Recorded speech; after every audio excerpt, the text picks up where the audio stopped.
Então, beleza, iniciamos aqui a gravação. Estamos hoje aqui na matéria aula de conceitos e protocolos para a internet, da turma 861, no dia 22/5/2020. Tá bom? Então, hoje, como a gente tinha combinado, na semana passada a gente fechou a parte de camada de transporte e hoje a gente começaria a falar da camada de rede, né? Então, na verdade, a parte de endereço IP e subrede, que seriam os temas 9 e 10, estão reunidos numa única sequência de slide e eu vou começar a apresentar aí para vocês agora. Tá legal? Então, vamos lá. Deixa eu pegar aqui a minha apresentação para compartilhar para vocês.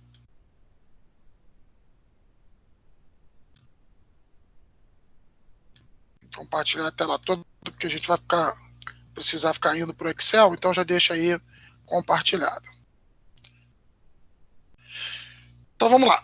Começando aqui. A gente vai começar a falar de endereçamento de rede, né? A parte de endereçamento lógico. Por que não tem? Ah, tá aqui. Legal. Então, vocês estão enxergando aí meu slide? Só para eu saber? Dá um ok aí se vocês estiverem enxergando. Enxergando sim, professor. Enxergando? Maravilha. Então, beleza. Então, aqui a gente vai começar a falar um pouquinho da parte de identificação de rede, né? Então, que é feito justamente na camada, que não é por um acaso que na arquitetura TCP/IP, o nome dessa camada é internet. É justamente porque é através das informações geradas nessa camada, que a gente chama de camada de rede no modelo OSI e camada de internet na arquitetura TCP/IP, que a gente faz o quê? A identificação dos pacotes que vão circular na rede, de forma que eles possam ser identificados com relação à origem e com relação a destino. E ao passar por uma nuvem, como é a nossa internet, cheia de dispositivos, cheia de caminhos alternativos, essa informação não se perca no meio do caminho e ela consiga chegar no destino devido, que é o que vai estar identificado lá dentro desse pacote como endereço destino. Então a gente tem aqui nesse slide essa representação, ó, o endereço do host de origem, que aqui está representado como 92.168.30.32.11, e um destino que seria o 92.168.36.5, né? Então, esses endereços é que vão ser utilizados para que esse pacote, ao passar por uma nuvem como essa aqui de baixo, ele não se perca, ele consiga chegar efetivamente lá no determinado destino. Tá legal? Aí ele fala aqui de outras funcionalidades, né? Além de endereçar os dispositivos, ele faz o processo de encapsulamento, que a gente já falou isso em outra oportunidade. O roteamento que é feito nos roteadores é baseado nesse tipo de endereço, que é a escolha do melhor caminho, né? E o desencapsulamento, encapsulamento e desencapsulamento. No envio é o encapsulamento, no recebimento é o desencapsulamento para jogar para a camada acima, que seria a camada de transporte. Tá legal? Então, seguindo. Vamos lá. Aqui ele mostra para a gente as duas opções de endereço lógico que a gente tem. A gente tem aí, dentro da camada de rede, as opções de trabalhar com o endereço IPv4 ou o endereço IPv6. São as duas versões que a gente tem de endereço. Tá certo? Por que existem essas duas versões?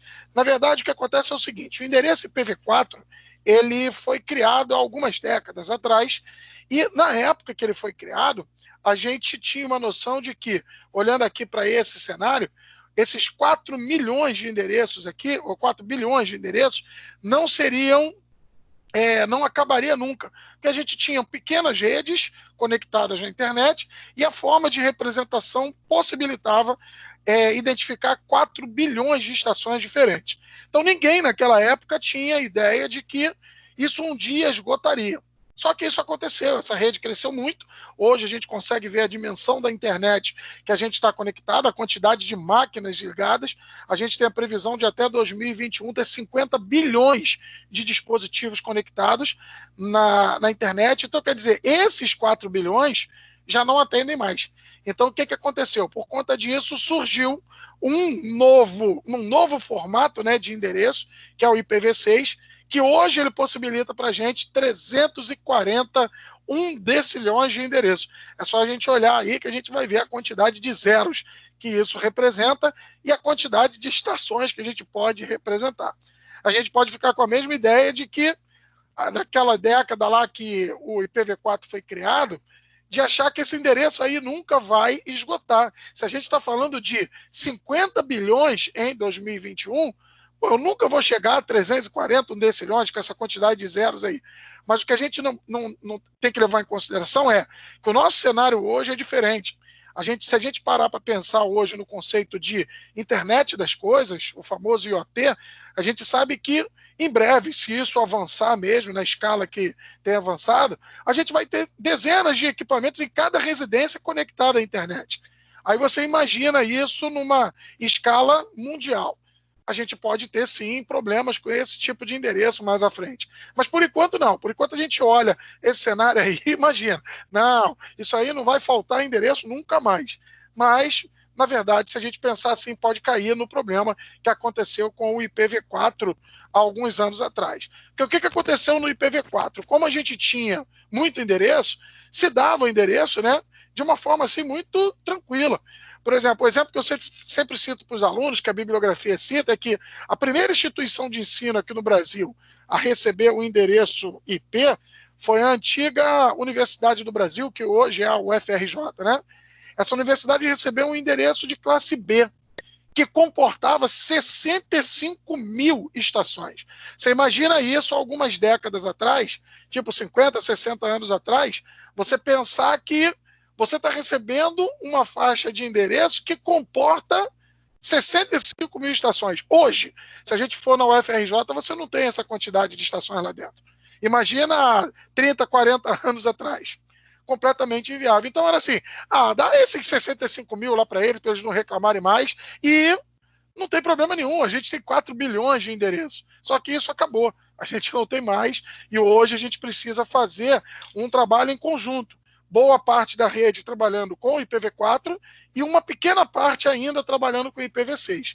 E elas conseguem se falar. Existem alguns processos de translação aí de endereço que permitem que estações IPv4 e estações IPv6 consigam conviver na mesma rede. Tá legal? Então esse é o primeiro cenário aí com relação ao nosso endereço lógico. Mas só que o que acontece? Além desse endereço lógico, a gente tem um outro endereço, que a gente chama de endereço físico, né? Que é também conhecido como endereço MAC. Então, são duas identificações.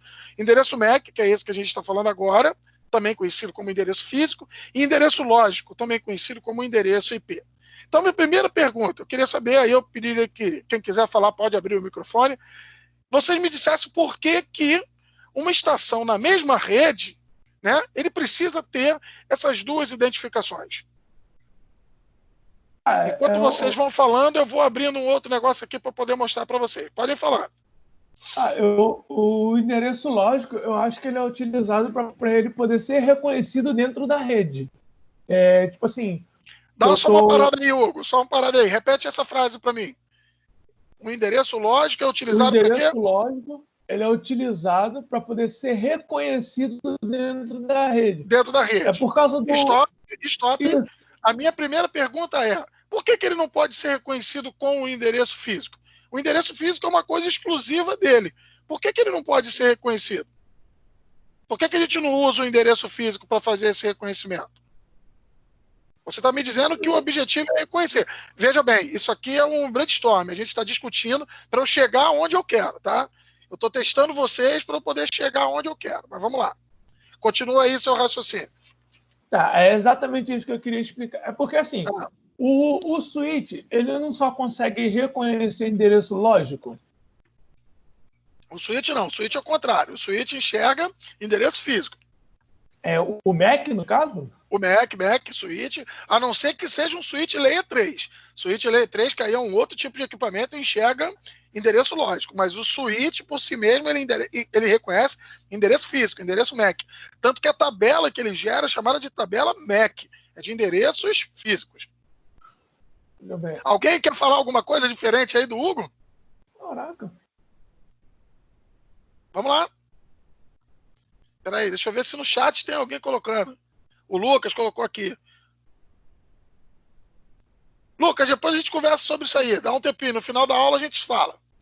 Peraí que tem gente querendo entrar aqui. Sobre isso aqui, alguém tem alguma coisa a falar? Alguém quer dar um pitaco aí? Eu não lembro exatamente como o senhor tinha explicado esse... Né, porque eu estou fazendo esse curso de novo. O senhor explicou relacionado a isso, só que eu esqueci. Então, tá bom você fazendo de novo aqui para relembrar disso. Então vamos lá, vamos dar uma olhada nesse cenário. Isso aí.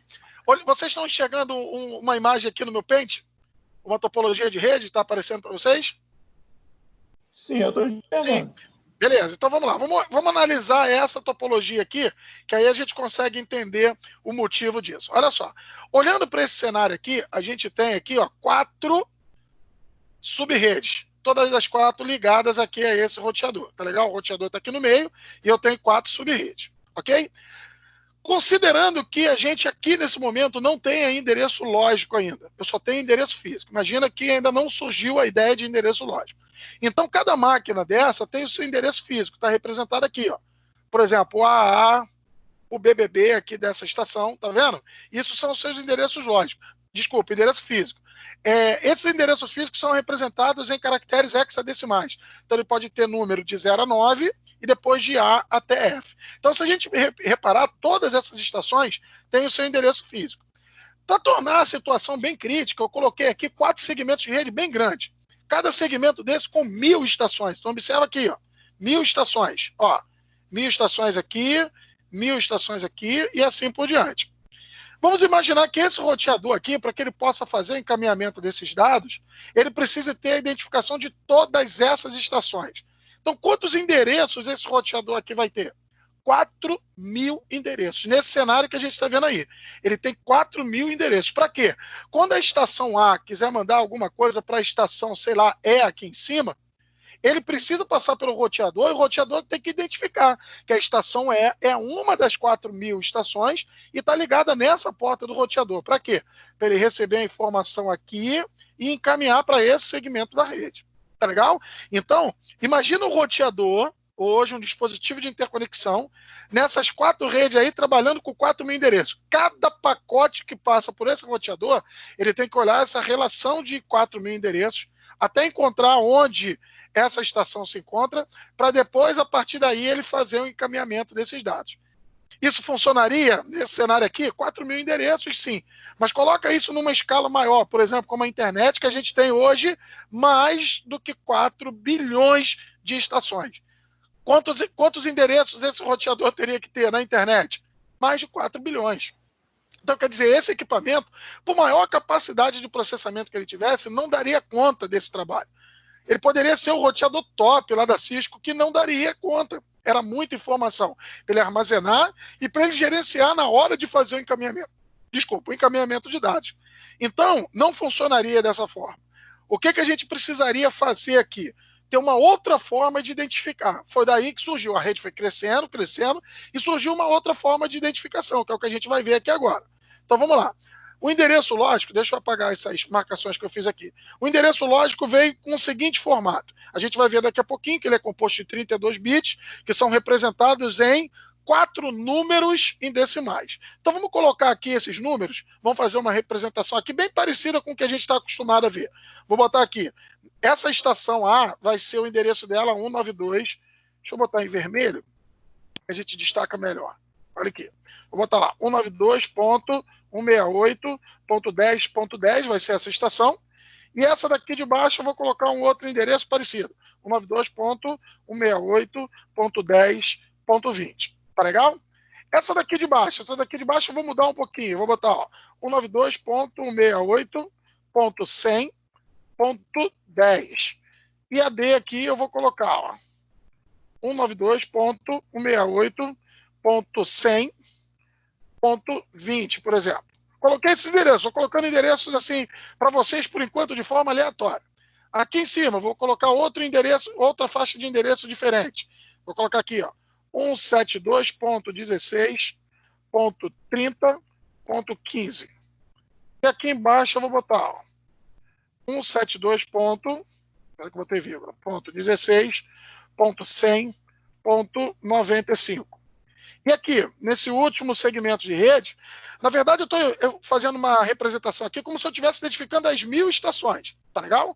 Então vamos lá. Aqui eu vou colocar 10.10.10.10 e aqui eu vou colocar aqui embaixo, ó, 10.100.100.100. Tá bom? Então, o que eu fiz aqui? Gerei, né, 4.000 endereços lógicos para todas essas estações que eu tenho aqui conectado. Pô, Sobral, continua tendo 4.000 endereços. O roteador vai ter que armazenar esses 4.000 endereços. Aí é que está o grande diferencial. O endereço IP, o endereço lógico, ele tem uma característica de ser o quê? Hierárquico. E é essa funcionalidade dele que traz o grande benefício para o roteador. Por quê? O que a gente vai fazer? Olha aqui. Ó. Eu vou pegar toda essa rede aqui e vou dizer o seguinte, o que eles têm de comum no endereço? Então vamos representar aqui, ó. Vou botar na cor azul para ficar mais fácil para a gente ver. Ó. 192.168.10 e aqui embaixo, ó, 192.168.10. Vê se essa parte do endereço aqui não é comum aos dois. Então é como se eu falasse o seguinte, todas as estações que vão fazer parte desse segmento de rede tem que ter um endereço começando com 92.168.10. Aí o que eu faço? Eu venho aqui do lado de fora, como uma forma de identificar a rede toda e digo, essa é a rede 192. Peraí que agora vamos botar em vermelho. Essa a gente vai chamar a rede 192.168.10.0.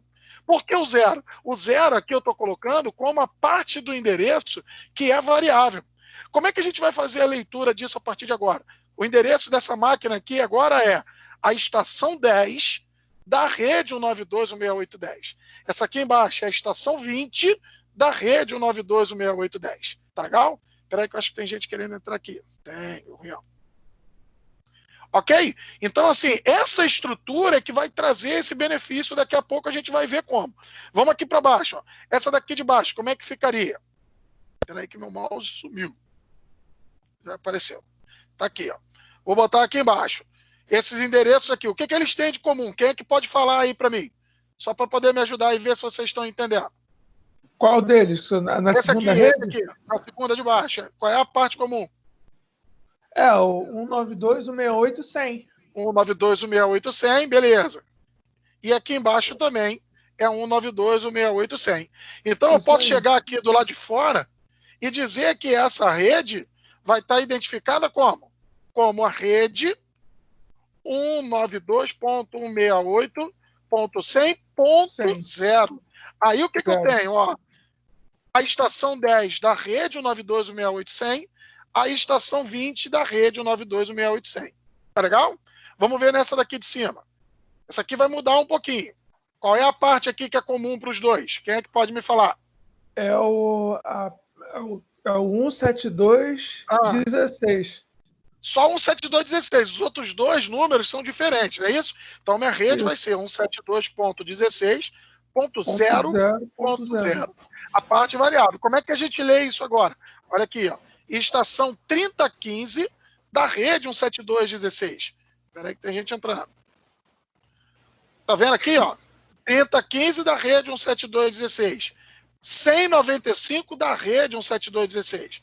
Aqui embaixo, o que a gente vai colocar aqui, ó? Qual seria a parte? É só a primeira parte, 10. Só o 10. 10.0.0.0. Como é que ficaria a leitura disso? A estação 10, 10, 10 da rede 10, estação 100, 100, 100 da rede 10. Tá legal? Isso. Com esse conceito aí, o que acaba agora acontecendo? O roteador não precisa ver os 4.000 endereços. Ele só tem que ver o quê? Onde cada subrede dessa se encontra. Então, o que vai acontecer aqui no roteador? Ao invés dele ter uma tabela com 4.000 endereços, agora ele vai ter uma tabela, olha só que simplicidade, só com 4 endereços, que são os endereços das 4 subredes. Quais são os endereços que ele vai ter aqui? 192.168.10.0, que aí ele sempre vai encaminhar para cá. 192.168.100.0, ele vai encaminhar sempre para cá. 172.16.00 para cá e 10.000 para cá. Acabou. Aqueles 4.000 endereços vão ficar de responsabilidade agora dentro de cada rede local. No roteador ele só tem as 4 identificações das 4 subredes. Ficou claro isso? Sobral. Diga. Sim, mas aí eu só está explicando o endereço lógico. Onde que o endereço físico entra aí? Vou explicar já já. A gente já vai chegar nele. O endereço físico é a identificação dentro da rede local. Então, por exemplo, aqui, esse 172.16.30.15, se essa máquina fosse comunicar com essa, ele não vai usar isso na prática, o switch que está aqui vai usar o EEE e o FFF para eles se comunicarem. Quando ele sair daqui para uma outra subrede, ele usa esse endereço de cima, que é o endereço lógico. Então, dentro da rede local, nós temos a nossa identificação sendo feita pelo nosso endereço MAC. O switch vai montar uma tabela MAC dentro dele, com todos os endereços MAC das estações que estão ligadas a ele. Tá certo? Isso é até uma forma da gente fazer um controle de acesso às portas do switch, por endereço MAC. Saiu do switch, vai passar para o roteador, ele já não trabalha mais com o endereço MAC. Por quê? Imagina da minha casa eu ter que saber o endereço MAC de cada um de vocês. Completamente inviável, não tem a menor chance de eu saber o endereço da placa de rede de cada um dos alunos. Seria uma coisa assim absurda de fazer. Eu sei em qual subrede você se encontra. E eu vou mandar para essa subrede. E quem vai chegar a encaminhar isso para frente é o teu provedor. O teu provedor que tem pontualmente onde o endereço 172.16.30.15 se encontra. Tá legal? Ficou claro, Hugo? Ficou sim, ficou sim. Ficou mais fácil. Beleza, de todo mundo entendeu aí esse conceito de endereço lógico, como ele resolveu? Só me dá um ok aí para eu saber, para eu poder seguir.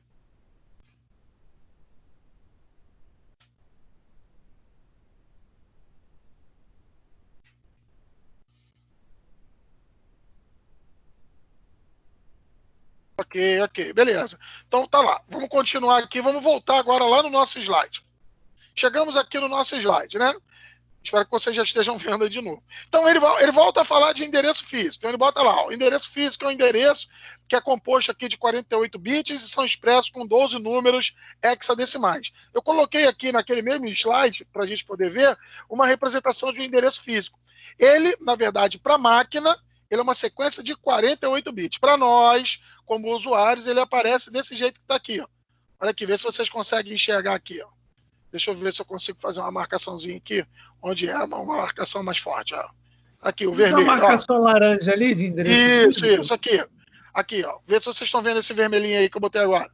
Tá lá, o 000C298573A7. Essa é a representação em hexadecimal de um endereço físico. Qualquer dispositivo conectado à rede precisa ter um endereço físico. Então, teu celular, teu smartphone, se você olhar lá, ele tem um endereço MAC. O teu notebook tem um endereço MAC. O teu desktop tem um endereço MAC. O teu tablet tem um endereço MAC. É o endereço que vem gravado na interface de rede, na placa de rede dele. Seja uma placa de rede sem fio, com fio, seja lá como for, ela tem esse endereço MAC, que é uma forma de identificar unicamente esse dispositivo. Desculpa. Não, então o MAC, MAC então é o endereço físico, né? MAC é o endereço físico, isso aí. Tá legal que tá representado aqui. Oi. Não, falar. Beleza, era só isso. Beleza? Era só isso. Então tá bom. Vamos voltar lá no nosso slide. Aqui tem uma curiosidadezinha com relação a esse endereço físico. Peraí. Pedro Paulo entrando aqui, ó. Então tá lá. Uma curiosidade com relação a esse endereço físico. Ele tem 48 bits, não é isso? Ele divide esse endereço em dois conjuntos de 24. Essa primeira sequência aqui de 24 bits identifica o quê? O fabricante do nosso dispositivo. Olha que coisa interessante. Então, se eu pegar essa sequência binária aqui, ó, 00602F, isso é exclusivo de um fabricante. Por que ele é estruturado dessa forma? Para que fabricantes diferentes não gerem o mesmo endereço MAC, para que isso não gere nenhum tipo de conflito dentro da sua rede. Então, aqui, deixa eu mostrar uma coisa para vocês. Deixa eu ver se eu consigo entrar aqui no meu browser, só para poder mostrar aqui uma coisa. Olha só. O address. Deixa eu ver que normalmente tem uns sites que deixam a gente ver isso. Esse aqui mostra. Tá vendo aqui, ó? Eu vou colocar aqui um endereço MAC qualquer e ele vai me retornar dizendo quem é o fabricante, quem foi, né, o fabricante daquele dispositivo. Como a gente está utilizando o material da Cisco, eu vou pegar isso aqui, ó, essa sequência aqui, a gente vai ver que é uma sequência da Cisco, 0062F. Olha aqui, ó, 0062F. Vou clicar aqui, lookup MAC address. Olha o que aparece aqui embaixo. Vê se vocês estão enxergando aqui, ó, Cisco System. Tá vendo? A partir dessa primeira sequência aí, dos 6 primeiros números de um endereço MAC, eu consigo descobrir qual é o fabricante do meu dispositivo. Tá certo? Porque, para garantir que fabricantes diferentes não vão gerar o mesmo endereço, cada um recebe uma faixa ou mais dessa. Claro que a Cisco tem muito mais faixas diferentes do que essa daí. Essa 00602F é uma delas, porque ele fabrica muita coisa que precisa de endereço MAC. Então eles vão tendo várias faixas dessas. Mas as faixas são exclusivas de um único fabricante. Tá legal? No caso, Sobral, acho que todo dispositivo é necessário ter um endereço físico, né? Sim, todos que vão ser conectados à dispositivo. internet precisa ter esse endereço físico. Conectados a uma rede, né, em geral, precisa ter o endereço físico. Ele está colocando aí, ó, impressoras, roteadores, switch, todos eles têm. Tá legal?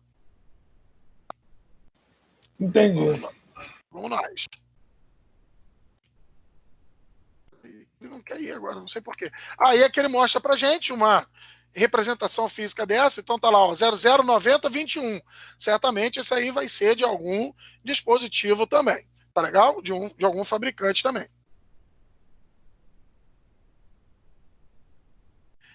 Chegamos aqui, então, à parte do endereço lógico. Então, já entendemos por que os dois existem, já entendemos um pouco de endereço físico, agora a gente vai falar de endereço lógico, que é o mais legal, o mais interessante. Então, a primeira coisa que ele mostra para a gente aqui, ó, é justamente essa característica que eles têm de serem hierárquicos. Olha só como é que a gente está representando isso aqui. Ó. Os endereços são A1, A2, A3, A4, tá? É uma representação, claro que isso não é endereço IP. Aí o que ele faz? A parte que é comum a todas essas estações, ele identifica a rede. A parte aqui no B, que é comum a todas as estações, identifica a rede. Vê se não foi isso que a gente fez lá no nosso exemplo. Olha aqui. Ó. A parte que é comum aos dois, identifica a rede. A parte que é comum aos dois, identifica a rede. A parte que é comum aos dois, identifica a rede, e assim sucessivamente. Então, isso é o que a gente chama de hierárquico. Ele tem um número acima que engloba todas as estações que estão abaixo. Aí eu vou dizer aqui, ó, a estação 1 da rede A, estação 2 da rede A, estação 3 da rede B, estação 4 da rede B e assim por diante. Tá legal? Outro detalhe importante, até as portas do nosso roteador, como a gente percebe aqui, tem endereços vinculados à rede a que ele está ligado. Então é o que a gente chama de gateway default de cada uma das estações. Então, por exemplo, a estação B, para chegar na estação A, tem que passar pelo roteador, não é isso? Então a referência que ele tem de saída é essa porta do roteador. Mesma coisa do lado de cá. Para a estação A chegar na rede B, ela tem que passar pelo roteador. Então a referência de saída dela é esse cara aqui, ó, o A5. Então lá na máquina vai estar configurado o seu endereço IP, a sua máscara de rede, que a gente vai falar hoje ainda, e o seu gateway default, que é o endereço dessa porta aqui. Tá legal? Todo mundo entendeu isso?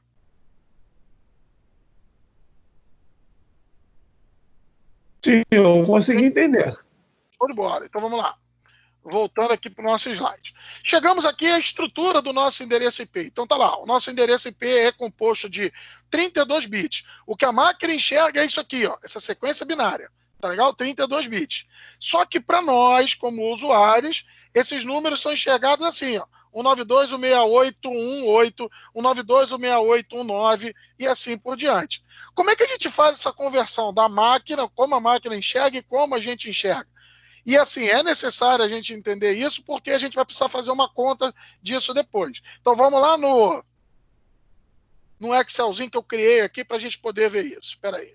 Não é esse aqui não, passei direto. Tá aqui. Esse Excel aqui vai mostrar para a gente. Vocês estão enxergando aí minha tela do Excel? Sim ou não? Espera aí que eu acho que tem gente entrando aí. Ainda não, tá um pouco lento aqui para mim, mas eu não sei se é a minha internet. Espera aí que eu não estou conseguindo chegar lá no Teams agora. Ah, tá aqui, espera aí. Espera aí que o Rian acho que saiu, tô tentando entrar aqui de novo. Vê se o Excel apareceu aí.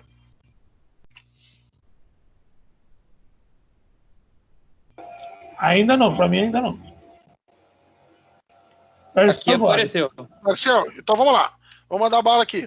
Vamos imaginar o seguinte, eu tenho esses três endereços aqui. Eu tenho um endereço aqui, por exemplo, 210, 200, 168, 10. Vou complementar ele aqui. Depois eu mostro para vocês por que eu tirei 8. 10, 10. Tá legal? Então o que eu vou fazer? Para a gente entender como é que a máquina enxerga isso aqui, ele precisa ser convertido para binário. A forma mais fácil que eu conheço de fazer a conversão de decimal para binário ou de binário para decimal é o que a gente chama de valor posicional. É um vetorzinho aqui com esses valores. Pô, Sobral, eu tenho que decorar esses valores? Não, é bem simples. Ó. Começa sempre do valor 1 e vai indo para a esquerda, fazendo o quê? Sempre o dobro do anterior. Espera aí que a Letícia está entrando aqui. Vamos lá, ó. Comecei do 1. Quem é o dobro de 1? 2. Quem é o dobro de 2? 4. 4, 8. 8, 16. 32, 64, 128. Para no 128 porque ele vai fazer conjunto de 8 em 8 bits. Olha aqui, ó. Cadê o nosso slide? Tá lá, ó. Geralmente ele é escrito com 4 números decimais separados. Então ele pega os 32 bits e divide em 4 conjuntos de 8. Para que ele possa fazer essa conversão de números variando de 0 até 255. Então, os valores possíveis estão aqui, ó, 0 até 255, que são, na verdade, 256 valores. Por que vai de 0 até 255? Bota lá, 2 elevado a 8 são 256 valores. Se a gente considera o primeiro valor 0, são de 0 até 255. Vamos ver como é que é essa representação aqui. Então, por exemplo, eu quero fazer a representação em binário do valor 200. Como é que eu vou converter isso para binário de uma forma muito rápida? Olha aqui. Ó. Quais são os números daquele de cima que somados dão 200? Ó, 128 eu vou somar. Então, eu já boto o bit 1. 64 também. Porque 128 com 64 dá 192. Ainda é menor do que o 200.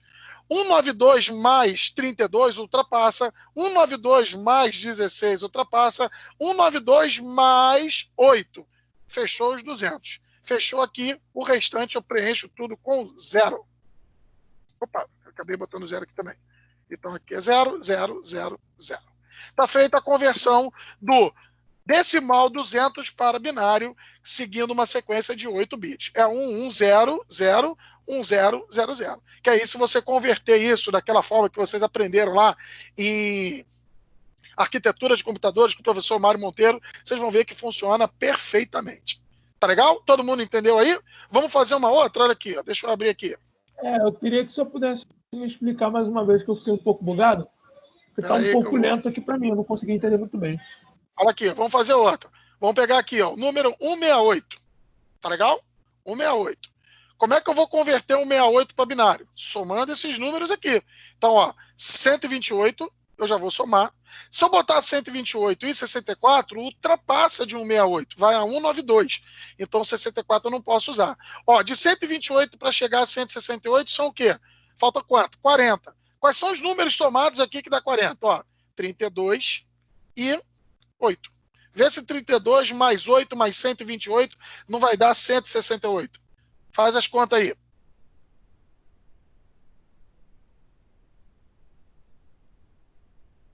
Dá ou não dá? É isso mesmo, é isso mesmo. É isso mesmo. Então, os números que eu não usei na soma, eu preencho com 0. 0, 0, 0. Agora eu consegui entender. Conseguiu entender?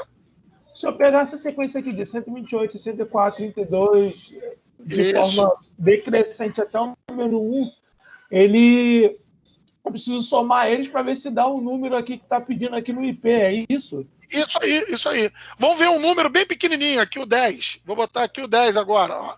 Deixa eu só puxar esses dois números aqui para baixo. Vou fazer o 10 aqui em cima, tá? Então, ó, 128 entra para chegar ao 10? Não. Então já vou botando 0 aqui, ó. 0, 0, 0, 0. Porque todos esses são maiores do que 10. Agora, o 8 não. O 8 já está menor do que 10. Então, eu já vou usar ele. 1.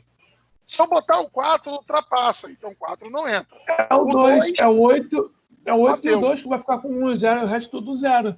Perfeitamente. Está aí a conversão de 10. Fica 10. É isso? Perfeito. Isso aí. Tranquilidade. Tranquilo, pessoal? Entenderam aí a conversão, como a gente faz? Então, para cada endereço IP, a gente tem essa representação que está aqui, ó, que eu vou destacar ela em vermelho agora. Essa é a representação para nós, como administradores de rede. Mas a máquina enxerga isso que está aqui em cima. Tá legal? Tranquilo? Voltamos lá para o nosso slide. Agora que o negócio está começando a ficar bacana. Então, ele bota lá, ó, endereçamento IPv4. Os endereços IP são divididos em classes, né? Para definir quando a gente utiliza um endereço para uma rede muito grande, para uma rede média ou para uma rede pequena. Então, essas classes são identificadas como classe A, B, C e D. O D, a gente não vai entrar nesse detalhe aqui, porque o D é uma classe de endereço específica para multicache. A gente não chega a falar sobre isso no nosso curso, então não tem por que a gente entrar nesse detalhe. Nós vamos falar só de classe A, classe B e classe C. Tá legal? Então, olha aqui. Ó. Classe A, ele diz que dentro de um endereço de classe A, nós podemos ter, no máximo, isso no mundo todo, 126 redes. Então, no mundo todo, eu só tenho 126 redes de classe A. Mas dentro de cada classe A dessa, eu tenho 16.777.216 redes. Aí você fala assim, pô, Sobral, mas será que existe rede desse tamanho? Existe. As redes de provedores. Os provedores seguem uma faixa dessa daí. Tanto que nós, aqui no Brasil, não temos nenhuma empresa que tenha um endereço de classe A. Isso aí é tudo gerenciado pelas empresas americanas que fornecem uma faixa desse endereço para nós aqui no Brasil. Lembra do endereço que eu falei para vocês da UFRJ? Olha aqui, ó, 65 mil que ela recebeu? Porque a UFRJ recebeu um classe C.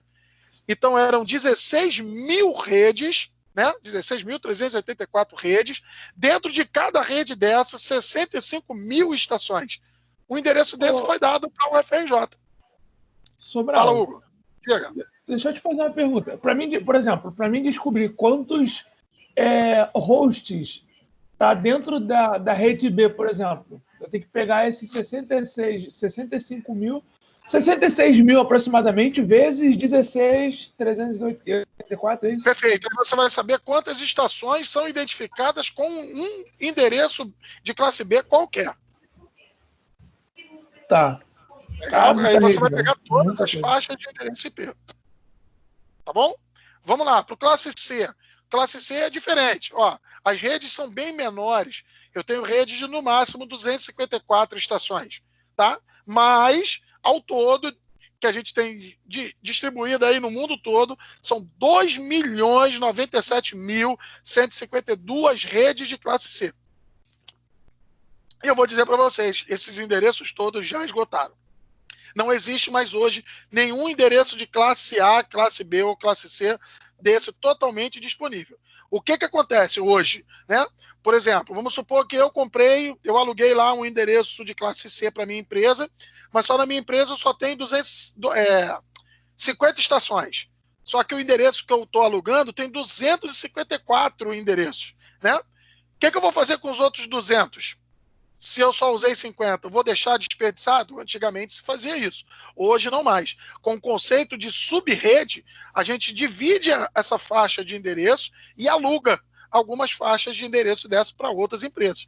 Que é justamente o que as operadoras de telecomunicações fazem. Quando a Oi te fornece um endereço IP para o teu roteador, para você ter acesso a um serviço de banda larga, o que ele está fazendo é, de repente, pegando desse classe B aqui que ele tem, desses 65 mil endereços, de 65 mil endereços que ele tem, e vai te dar um alugado. Esse aluguel você paga com o valor do serviço de banda larga que você solicita à operadora. Tá legal? Mas aquele endereço não é seu. Aquele endereço está alugado para você. Tanto que de vez em quando eles trocam, né? Propositalmente, mas não vamos entrar nesse mérito agora, porque senão enrola muito a aula. Tá bom? Então, até aqui todo mundo entendeu essas classes? Então, classe A são poucas redes, mas cada rede com muitas estações. Classe B, ela é balanceada. É uma quantidade de redes razoáveis, sendo que dentro de cada rede a gente tem 65 mil estações. Agora, classe C são bilhões de redes, né? 2 bilhões de redes, mas dentro de cada uma delas, no máximo, 254 hosts. Tá legal? Vamos seguir, então. Aqui ele coloca para a gente as faixas de endereços. Espera aí, Letícia deve ter caído e está voltando. Aqui ele coloca para a gente como a gente vai identificar cada uma dessas faixas de endereço, né? Que é o quê? A classe A são todas as redes que começam de 0 até 127. A classe B vai de 128 até 191 e a classe C vai de 192 até 223. Então vamos olhar aqui, ó. Vamos pegar lá aquele nosso exemplo, vamos voltar lá, que propositalmente eu coloquei aqui uma faixa, algumas faixas diferentes para a gente ver. Então, por exemplo, essa rede aqui de cima, 192, 16810, ela faz parte de que classe? A, B ou C? Vou voltar lá na outra para vocês poderem ver. Cola aí. C. Classe C, não é isso? A daqui de baixo.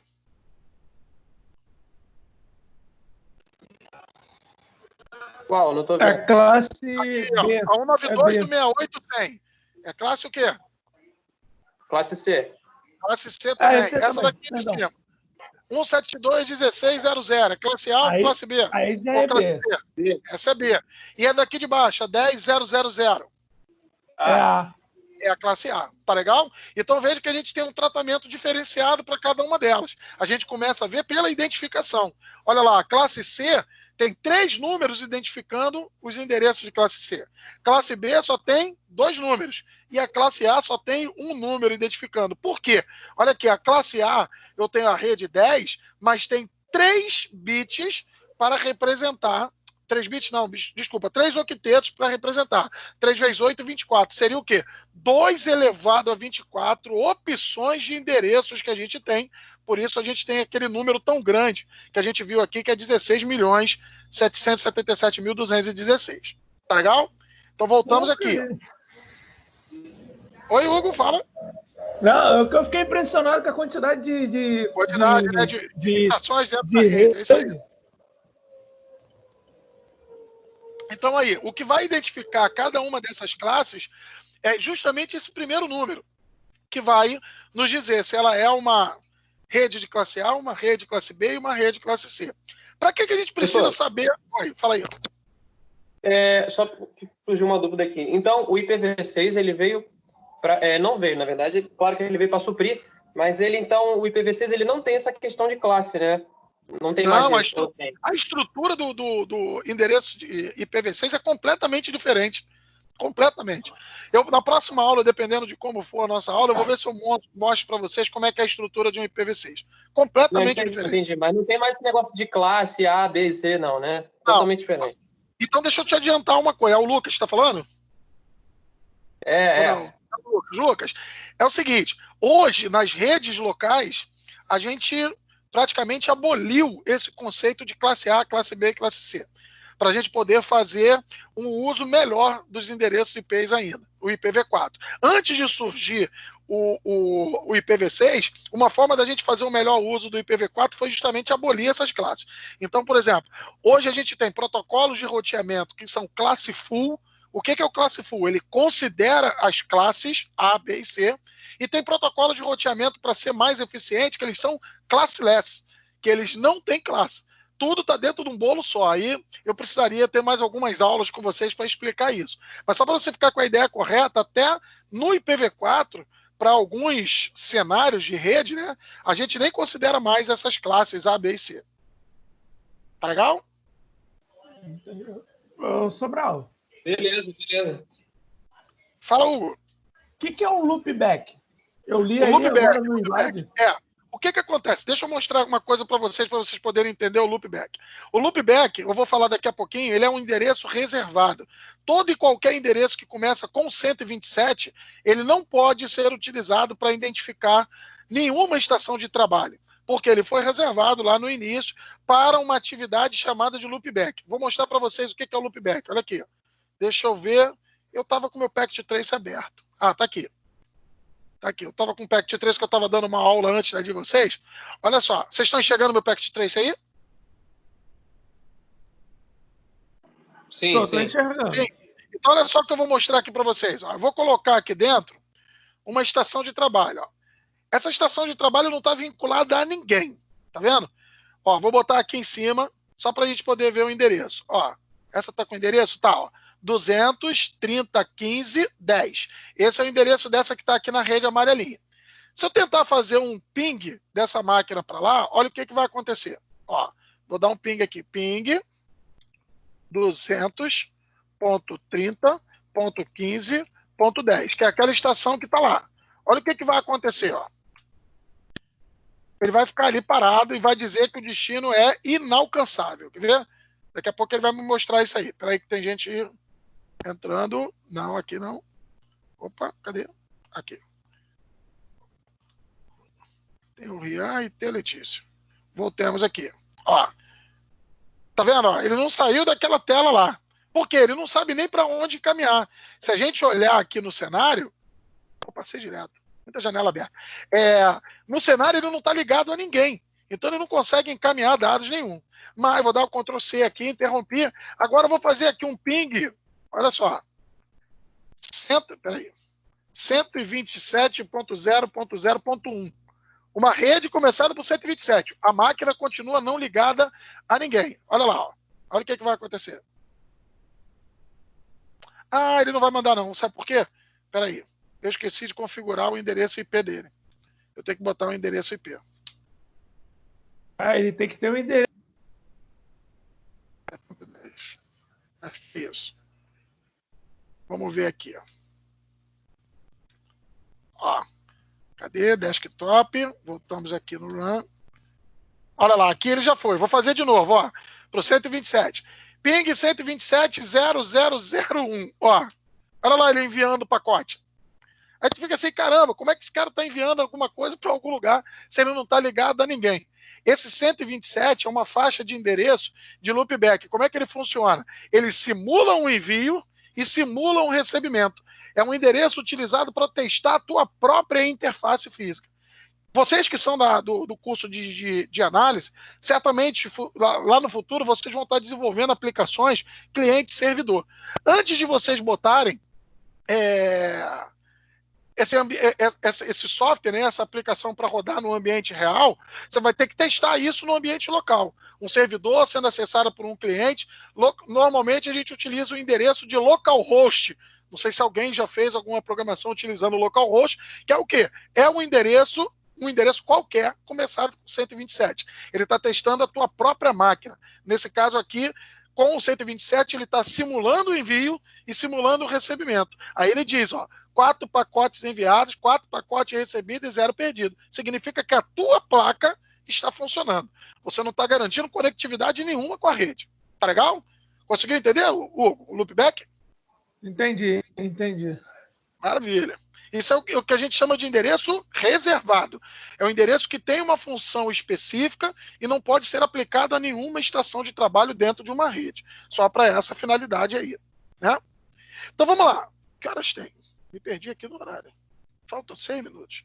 Não vamos conseguir fazer a nossa PS hoje. Vamos ter que deixar para a semana que vem. Mas vamos lá. Endereço de classe A. Suporta redes extremamente grandes, como a gente já falou. Usa somente o primeiro octeto para identificar o endereço de rede. Olha aqui, ele está mostrando para a gente nessa figurinha aqui. Ó. O primeiro octeto identifica a rede. Os outros 3 octetos são o quê? Para identificar os hosts. Olha lá, volta lá naquele nosso cenário. Olha lá, ó. Endereço de classe A aqui embaixo. 10, 10, 10, 10. O que identifica a rede aqui? Só o primeiro octeto. Olha lá. Ó. Esse zerinho aqui que vai identificar. Tá vendo? Zerinho não. O 10, né? Vou marcar ele aqui embaixo. Só o 10 identificando a rede. Tá bom? O restante a gente preenche com 0. Por quê? Essa aqui é a rede 10. Tá legal? Por ele ter 3 octetos que podem ser utilizados para host, por isso ele pode ter uma quantidade de hosts tão grande. Olha o endereço de classe B, o que ele mostra aqui. Ó. Tem gente entrando agora? A Letícia deve estar caindo aí toda hora, né, Letícia? Vamos lá, endereço de classe B, ó. Os 2 primeiros octetos identificam a rede, os 2 últimos octetos identificam o quê? O host. Então, olha aqui o endereço de classe B, como é que é, ó. Olha ele aqui, ó. 172.16. 172.16 é um classe B, que a gente já viu, porque ele começa com 172. Então, tá lá, ó. A parte que identifica a rede é 172.16. Tá legal? E o classe C, olha aqui. Classe C, 3 primeiros octetos identificam a rede, o último octeto identifica o host. Olha aqui, ó. Nós já marcamos aqui, ó. 192.168.10 é a identificação da rede. Então, ó, o que identifica o host? É só o último? Tá aqui, ó. O último. Quer ver? Deixa eu fazer uma outra marcação aqui, ó. O 10. Esse 10 é o que identifica a rede. Lembra que eu falei, ó? A estação 10 da rede, o 92.168.10. O que identifica no classe B? Os 2 últimos. Então, a estação 3015 da rede 172.16. Na classe A, são os 3 últimos. É a estação 10.10.10 da rede 10. Tá legal? Então fechamos aí classe C. Tá ok? Para a gente poder fechar hoje, eu queria fazer uma atividade aqui com vocês. Olha aqui, ó. Tá lá naquele... Uma parte dela já dá para a gente fazer hoje. Não vamos conseguir fazer toda, tá? Mas uma parte dá para a gente fazer. Deixa eu apagar aqui rapidinho. Olha aqui, ó. E o restante a gente vai fazer semana que vem. Tá? Então vamos lá. Olhando esses 4 endereços daqui. Esse primeiro endereço, eu vou marcar ele aqui, ó, de amarelo. Esse primeiro endereço. Qual é a parte... Qual é a parte não? Qual é a classe desse endereço? Vou dar cola aqui, C. vou botar lá no slide. C, né?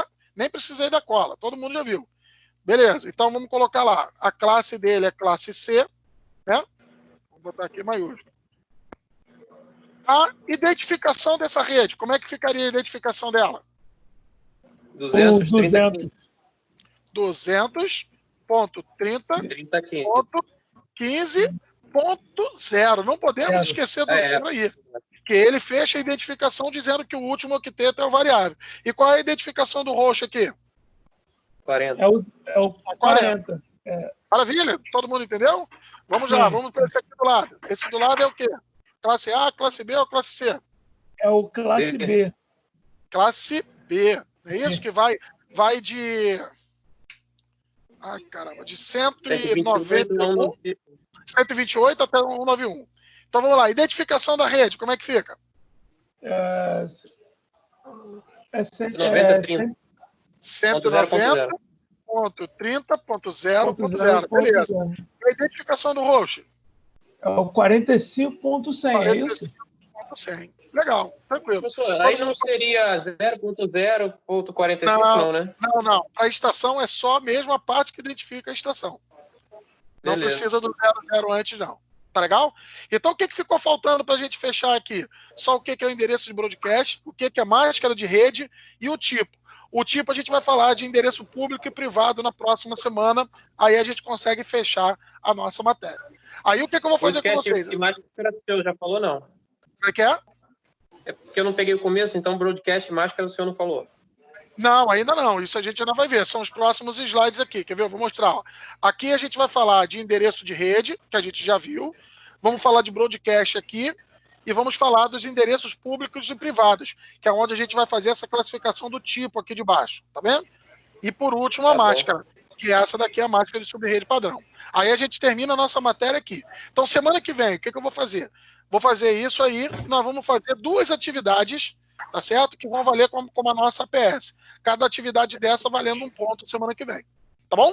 Tá, e essa atividade, a última sexta-feira o senhor não deu, não, né? Não fiz atividade nenhuma, não. As atividades vão ser hoje e semana que vem. Tem uma sala? Não. Aquele site que tem uma sala e tal? Não, né? O Socrative não. Nós vamos fazer só semana que vem. O que está valendo é a partir da semana que vem. A partir não, né? Vai ser só semana que vem. Então, olha só para fechar aqui com vocês um detalhe. Ó, a nossa aula da semana que vem, eu vou fechar essa matéria, vou fazer essas 2 atividades que são a nossa APS. Mas a gente tem os 2 pontos daquele curso da Cisco. Não esqueçam disso, hein? E a nossa prova vai valer 6 pontos. Tá legal? E tem que fazer esse curso até quando? Até a data da AV2. Que é para eu poder pegar a nota de vocês, senão eu não consigo pegar a nota. Tá bom, beleza. Tá bom? Então, pessoal, mais alguma dúvida, alguma pergunta? Ô, Sobral, eu tenho uma dúvida. Diga lá.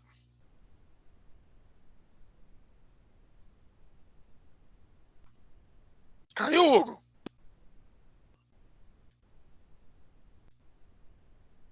Eu não estou conseguindo te ouvir. Depois você tenta mandar pelo chat aí. Pessoal, então, por hoje é só. Um bom final de semana aí para vocês. Descansem. Tá legal? Que semana que vem tem mais. Tá bom? Já está habilitado sim para fazer a prova. A prova já está habilitada direto. Já pode entrar lá e tentar fazer. Tá ok? Mais alguma dúvida, alguma pergunta?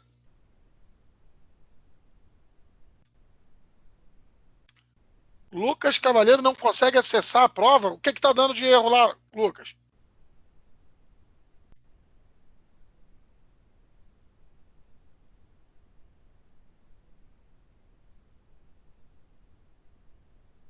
Deixa eu parar a gravação aqui, senão vai ficar muito longo o vídeo.